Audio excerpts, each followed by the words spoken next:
The first time I heard of your product is when his friend introduced it to us. Kinuwento na sa amin yung naging effects sa kanya ng product nyo. He is diabetic and he was hospitalized because he is partially blind already. May gangrene yung lower extremities niya. And na 50-50 siya sa hospital. And then, he took complete 8 capsules a day, yung initial. Yun ang prescribe sa kanya. Ako yung doctor doon daw yung sa kanya yung nag-prescribe sa kanya. It was also a doctor. So, pinescribean siya ng 8 capsules a day. Tapos, after 3 days, nag-dry up daw yung niya, yung kanyang gangrene. So, hindi na amputate yung kanyang leg. And then, we tried the product first. Bumili siya ng leave-in, yung coffee nyo, and then yung complete. So, kasi noon may problem ako sa cyst. I have breast cyst. And then, may solid nodule. Multiple. And then, one of those was a solid nodule na kailangan nang i-operate. Kaya ayoko magpo-opera. So, I tried it.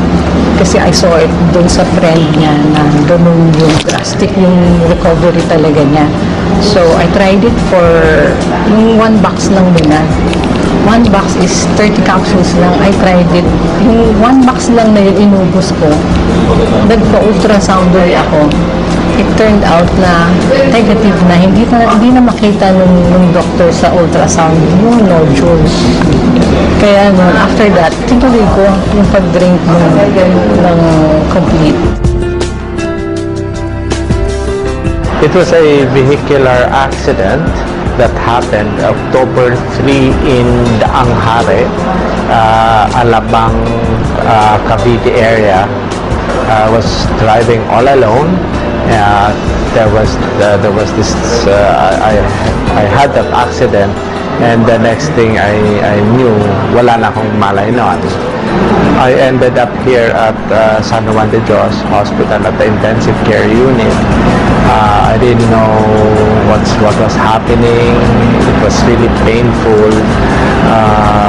And then yun nga, nawalan ako ng malay. But in a way, I was in comatose. He was in the ICU for 9 days. So, wala talaga siyang memory about yung nangyari sa kanya. His brain was swollen. Yung sabi ng doctor, swollen yung brain niya. Ang sabi ng doctor, it will take 6 months daw para makarecover, to remember. Sabi ng doctor. Noon sa ICU, hindi alam nung mga doctors. Pinapainom ka siya nung complete. Kasi siya nakita ko yung effect sa akin. So, binigyan ko siya. Remarkable yung yung recovery niya. Gumising siya. Tapos, nagulat din yung doctor niya sa recovery niya na parang biglaan. So, hindi na siya hindi na nag-operate. Yung doctor, hindi na kinailangan ng operation. Sabi ng doctor, maswerte siya. Saka nagulat din yung doctor na ganun kabilis yung recovery niya. Kasi nag-swell down yung swelling sa brain niya. He stayed there for 2 more weeks sa hospital niya. Pero during those 2 weeks na yon, nag-improve yung memory niya. Nakilala na niya ako, alam niya yung pangalan ko, alam niya yung pangalan ng mga anak namin, pati yung mother niya, alam niya yung pangalan. It started sa mga names. They can even text. Nakatext mo siya sa hospital, nagulat kami nun. Nakakatawag siya. Dati nung hindi niya ma-recognize kung ano yung cellphone. Hindi niya alam kung ano tawag dun. Kasi I believe na kaya kahit 2 capsules So, kahit na basta regular lang, na continuous din yung intake niya nun, I believe na makaka-recover siya. Saka dati may complaints of headache.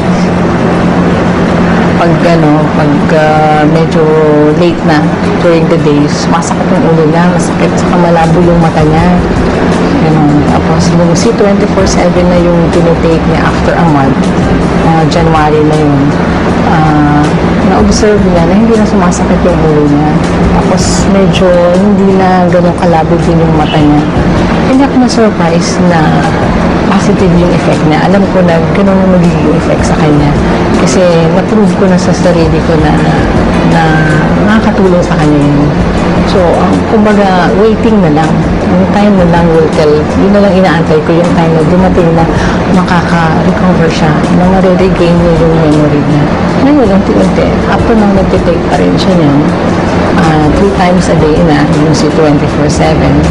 Well, I'm glad na merong product na si 24/7 na food supplement na that can help us, especially my husband, to recover dun sa temporary na memory loss niya. Doon ko lang nalaman na all the time, the reason why I had a very fast recovery, it was because of this product of AIM Global. And I knew for a fact, yes, okay, I should have died. That was given. I should have died.